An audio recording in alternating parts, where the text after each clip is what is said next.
the WBO and IBF middleweight world titles. Әлімханұлы мерзімінен бұрын қарсыласты жеңеді деп сенеміз. This is boxing. This is Top Rank. And oh, baby, this is the main event. Introducing first out of the blue corner. Бірінші болып германиялық боксшы таныстырылады. Association with Agon Sports. He weighed in at 159.5 pounds, wearing white trunks with black. 30 жаста бұл боксшы чемпион, жоғарыда айтып өттік, соңғы жекпе-жегін Германияда өткізді. Өз елінде қарсыласы Эскива Фалькао болатын. Өте мықты боксшы Эскива Фалькао, Олимпиада ойындарының күміс жүлдегері, бразилиялық даңқты боксшы. Сол Фалькаоны жеңгеннен кейін чемпион болған еді.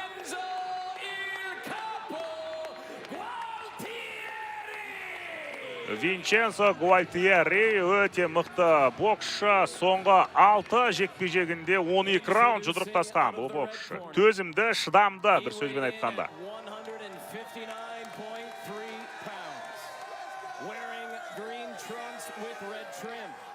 Мексикалық жанкүйерлер Жәнібек тарапында. Қазақстандық жанкүйерлерді көрдік көптеп. 30 жастағы Жәнібек Әлімханұлы Жыланды ауылының тумасы.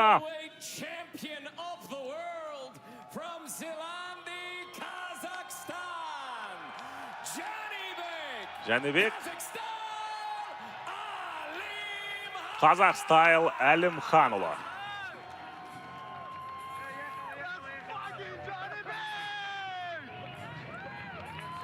Жәнібектің жанкүйерлері көп әрине бүгін. Дәл осы жекпе-жек кешінде, дәл осы спорт кешенінде. Екі боксшы таныстырылды. Енді рингтен қазір ринг толы қазір адамға. Адамның барлығы ринг тәрк етуі тиіс. Рингте төреші Давид Фелс және екі бірдей боксшы қалуы керек. Тек қана сәттілік. Жәнібек Әлімханұлы бүкіл қазақ елін қуантады деп сенеміз. Қарсыласы өте мықты. Ол да енді чемпион. Бұл да бекер емес. Винченцо Гуальтьери. Германиялық боксшы. Кәсіпқой бокста чемпиондық атағы бар жалғыз германиялық боксшы болып тұр қазір. Үлкен бір бокс державасы деп айта алмаймыз. Кәсіпқойда бокста да, әуесқой бокста да германиялық боксшыларда. Ал қазақ боксының өзіндік орны бар. Кәсіпқой бокс болсын, әуесқой бокс болсын. Жәнібек Әлімханұлы бірінші раунд барлау жұмыстары түсінікті. Бет алды, шабуылға шығу орынсыз. Тәжірибелі боксшы осылай бастайды жекпе-жекті. Гуальтьери, міне. Екі қолды түсіріп тастап, қазір кел шабуылда дегенді меңзейді.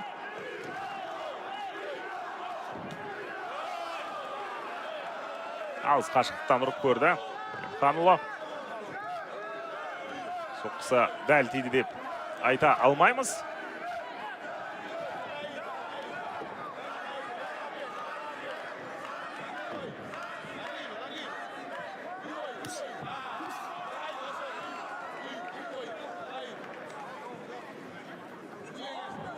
Аңдысын аңдып жүр қазір.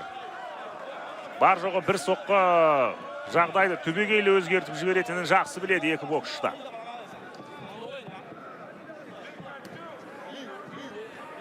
Жәнібек Әлімханұлының қарсыласты сұлатып түсіретін соққылар бар, біз жақсы білеміз. Қазір міне ішінен қарсыластың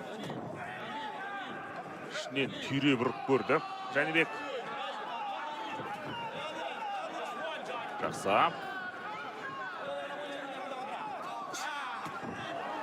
Міне тағы да қазір қарсыласты өте жақсы күтіп алды. Сескеніп жүр. Винченцодан.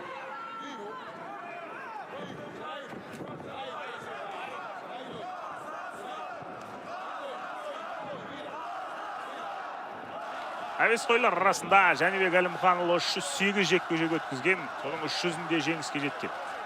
Әуесқой бокста да біраз атақтары бар. Әлем чемпионы болғанын жанкүйерлер жақсы біледі.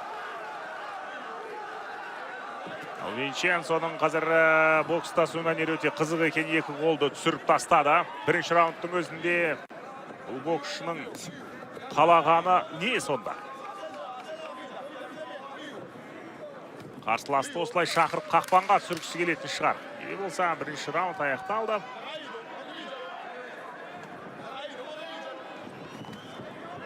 Жәнібек Әлімханұлы сәл де болса белсенді болды қарсыласқа қарағанда.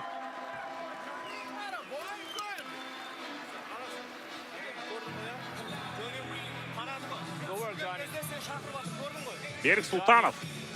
Бапкердің көмекшісі бұл жерде. Райан Глория. Жәнібек Әлімханұлының бапкері. Бұл Винченцо Гуальтьерридің бапкерлері. Луис Алдама. Жәнібек Әлімханұлы 4 дүркін, Қазақстан чемпионы. Жәнібек Әлімханұлы Азия чемпионы, Жәнібек Әлімханұлы Азия ойындарының чемпионы, Жәнібек Әлімханұлы әлем чемпионы. Әуесқой бокста Жәнібекке жетпей қалғаны сол Олимпиада ойындарының алтыны ғана болды. Бірақ сол олқылықтың орны міне кәсіпқой бокста толтырып жүр біздің боксшы.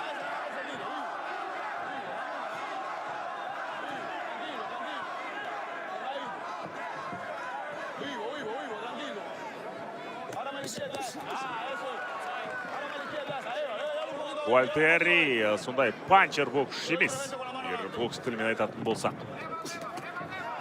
Соққысы жойқын, қарсыласты құлатады дегенге сену қиын. Бірақ өте төзімді, шыдамды боксшы. Бұны да ұмытпайық. Соңғы өткен 6 жекпе-жегінде 12 раунд жұдырықтасқанын айттық.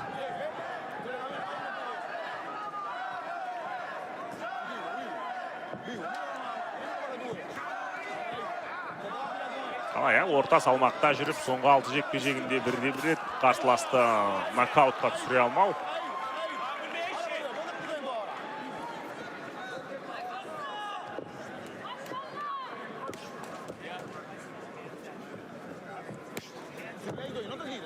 Екі 2023 жылы екі боксшыда екінші жекпе-жектерін өткізіп жатыр.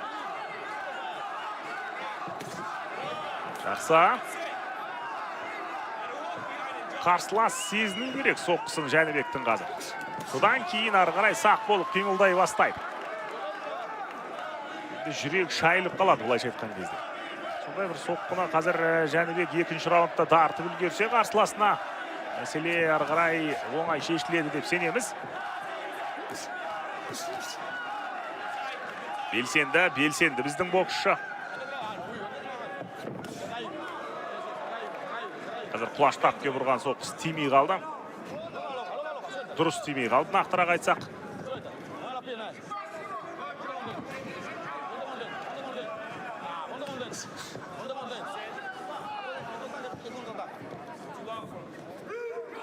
Рингтегі жағдай толық Жәнібектің бақылауында. Қарсылас бір ештеңе ұсынып жатқан жоқ бұл жерде. Винченцо. Бұл Германия емес, бұл Америка құрама штаттары. Бұл жерде басқаша бокстасу керек.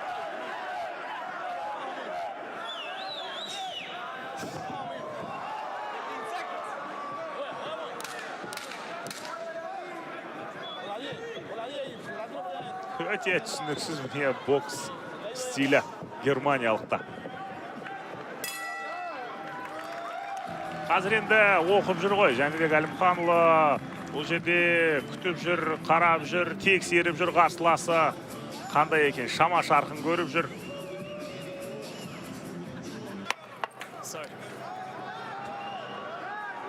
Бәрі жақсы дейді. Бәрі жақсы болсын дейміз ары қарайда. Үшінші раунд. 12 раундқа жоспарланған чемпиондық жекпе-жек. Осы салмақта екінші белбеуді жеңіп алуға мүмкіндік екі боксшыда да. Бұл орта салмақта бәсекелестік өте жоғары. Джермал Чарло, немесе Карлос Адамес, немесе Рисланди Лара сынды мықтылар бар әлі. Жәнібек Әлімханұлының тізіміндегі боксшылар бұл. Ертеме кешпе бәрібір жұдырықтасады.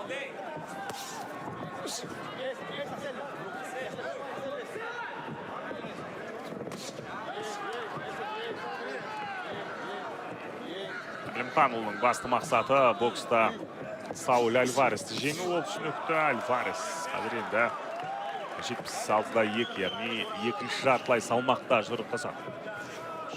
Жәнібекке салмақ ауыстыру керек. Салмақ ауыстырмас бұрын мен абсолютті чемпион болам дейді.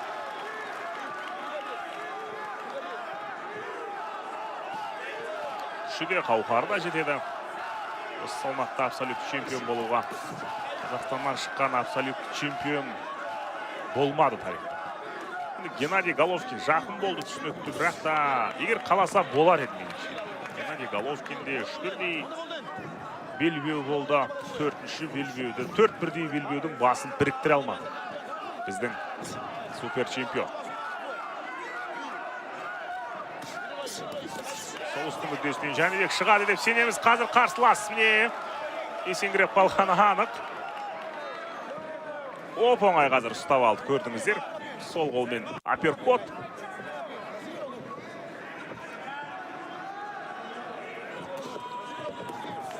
Қарсыласқа жап-жақсақ тиді. Соққа. Гуальтьерридің қазір сол жақ көзінің асты сәл бір ісіп қалған сияқты. Барлығы соққыдан кейін. Қарсыластың жойқын соққысынан кейін.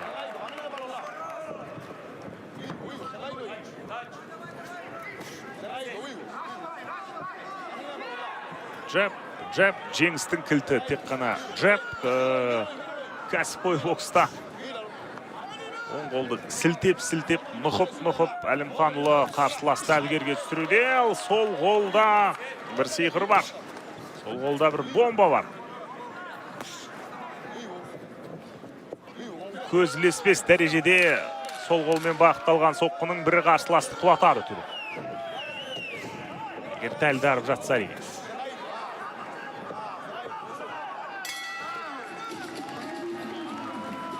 Үшінші қазақ тілінің дәріптеушісі бір жағынан. Жәнібек Әлімхан.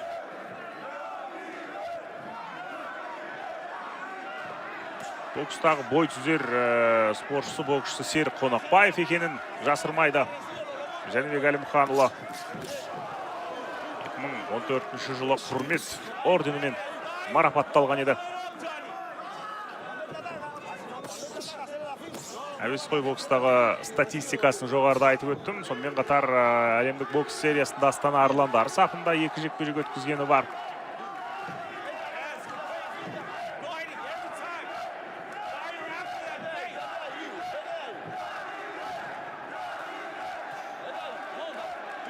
Қазір жиналған жанкүйерлердің дауысы анық естіледі. Жәнібек деп ұрандатуда жақсы. Қарсылас қазір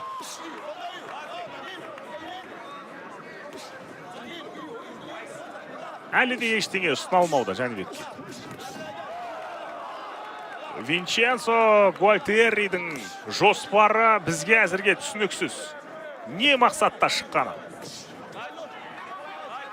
Қандай жоспармен шыққанын біле алмай әлекпіз.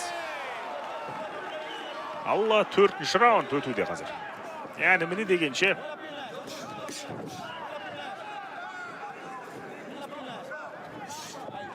жекпе-жектің тура орта тұсына да келіп қаламыз.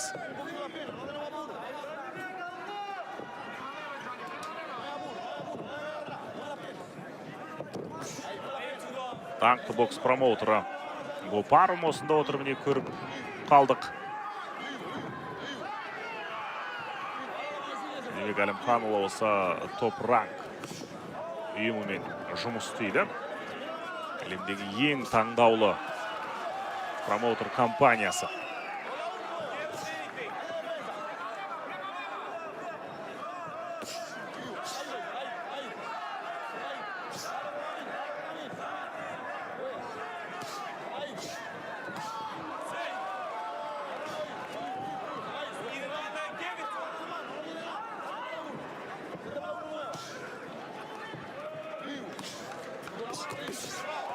Жақсы. Бірінші раундтан кейін айтылған кеңес еді ғой бұл. Ертеме кешпе қарсылас өз шабуылдайды, ашылып қалады. Сол кезде күтіп алу керек. Қазір жақсы қарсы алды Жәнібек.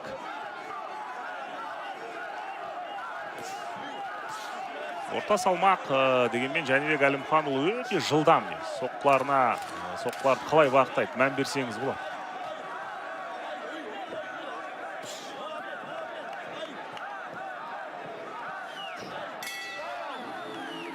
Төртінші раундта тәмам. Германия барлығы да әдемі. Шамамен түсіндің ғой деді. Неше түсінгенде сияқты қазір. Өзі келіп жатыр, өзі шабуылдауда, өзі ашылып қалуда. Винченцо. Арғырай ол шарасыз шабуылдайды. Өйткені артта қалған 4 раундта ұтылып жатқанын жақсы біледі. Германиялық боксшы. Ал Жәнібек әлі де жақындатар емес. Ақса. Сол қолмен қазір ішінен тағы да түйре бұрды. Сериялы соққылар керек. Бұл жерде сондай бір шабуылдап көрсе деген ой бар бізде әрине. 5-ші раундта Жәнібек Әлімханұлы. Әлі де ширақ 12 раундқа біздің боксшыда дайын, тек қана Винченцо емес.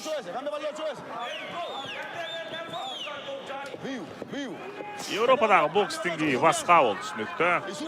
Америка құрама штаттарында мүлде жоғарғы деңгей, басқа деңгей. Гуальтьери ешқашан Германиядан асып бокстаспағанын айттық жоғарыда. Қазір сәнге аяқ тәлтіректеп қалғандай. Немесе бұл алдам жарекет пе?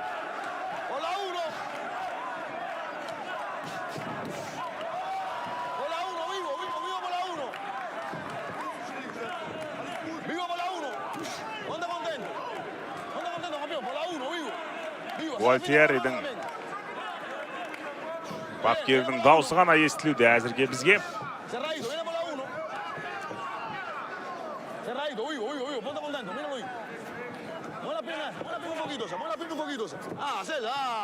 Аяқ жұмысы қазақ бокс мектебі көрініп ақ тұр. Жәнібек Әлімханұлында. Жақсы! Және есепті ашу керек, төреш кешігіп қалды қазір. Бас төрешінің қызметі жағдайды бақылау емес пе? Ай-ай-ай!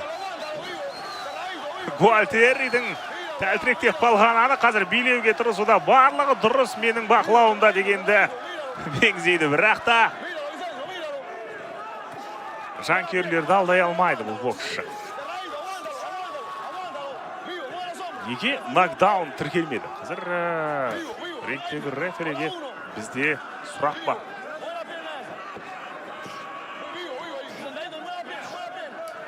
Жалғастыру керек. Қазір қарсыластың есеңгіреп қалғанын пайдаланып сериал соққылармен шабуылдайды деген болжам бар еді. Бірақ та раунд аяқталуға жақын.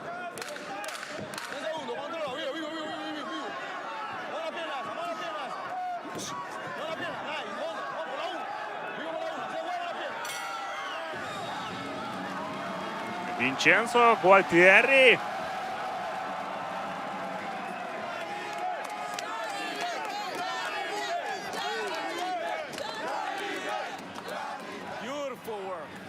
Гуальтьери түсінді қазір шамамен. Кімге тап болғаны. Off the jabs. It's there for you. He's not reacting anymore to any of the shots. Split his guard, double jab, move it straight down the middle. Track my eye, track. Дәрігер араласта. Дәрігер қазір рұқсат бермесе жекпе-жекті тоқтатуға тура келеді. Төреш тоқтатпаса дәрігер тоқтататын сияқты бұл жекпе-жекті. Ringdегі төрешінің абыройына да нұқсан келетін болды бұл жекпе-жектен кейін. Міне қараңыз, міне тамаша соққы. Және бұл 100% нокдаун еді. Міне қараңыз, қалай есеп ашпады көріш. Міне қараңыз. Тепе-теңдікті жоғалтты ғой соққыдан кейін. Гуальтьерри. 6-шы раунд. Бізге керегі осы жекпе-жек барынша ұзаққа жалғасып, шамамен 9-шы раундтарға апарып, қарсыласты құлатса да қарсы емеспіз. Таңмен таласып тұрған қазақ бокс жанкүйерлері қазір енді мәз-мейрам, шат-шадыман болып көріп жатқан шығар бұл жекпе-жекті.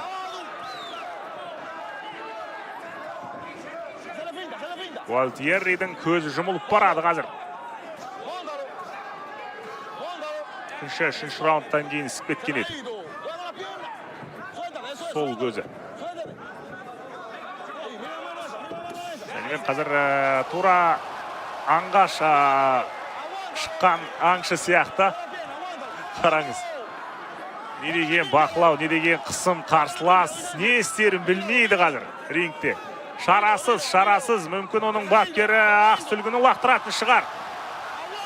Керегі осы ма? Рефери. Қазір Жәнібек Әлімхан ол да меңзейді. Ешін есеп ашылмайды. Бұл жекпе-жекте деп. Бізде де осы сұрақ. Міне соққы, міне бітті. Меніңше төреш күткен сияқты. Нокдаун тіркеп есеп ташып жүргеннен көрі бірден жекпе-жекті аяқтап тастағанда жөн санады. Бұл 100% дұрыс шешім. Қазақтың желбіреген көк туы. Жанкүйерлердің барлығының ұлты қазақ дей алмаймыз, бірақ та қазақтың туын ұстап, міне Жәнібекті қолдап келіп отыр екен. Осы жекпе-жек кешіне. Тамаша жекпе-жек, өте жарқын жеңіс. Мына бір көрініс барлығын көрсетті бұл жекпе-жектің қалай өрбігенін, қалай болғанын. Жәнібек Әлімханұлы орта салмақта екінші белбеуді жеңіп алды. Ендігіде біздің чемпион WBO және IBF тұжырымы бойынша әлем чемпионы Винченцо Гуальтьерри қайта Германияға қайтады.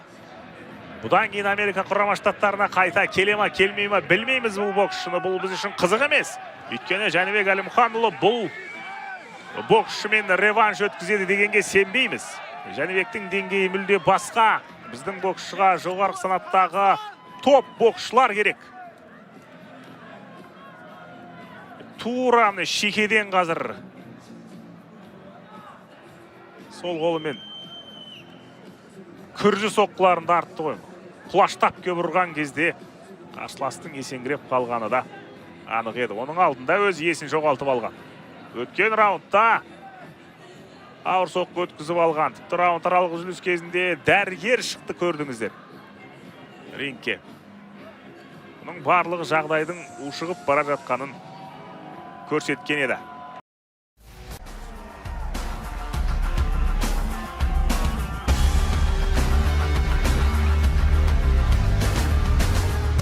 WBO middleweight champion Janibek Alimkhanyeli weighed in at 159.3 pounds, and IBF champ Vincenzo Gualtieri weighed in at 159.5 pounds on Friday at their weigh-in for their unification fight this Saturday night in Rosenberg, Texas. The event will be shown on ESPN at 10:30 p.m. Eastern Time.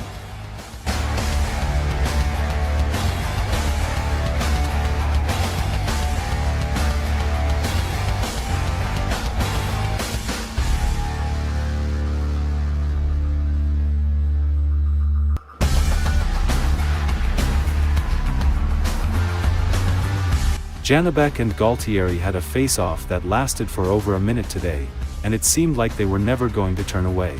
Finally, a smirking Janibek turned away, looking triumphant for some reason. What was interesting about the face-off was the size difference between the two.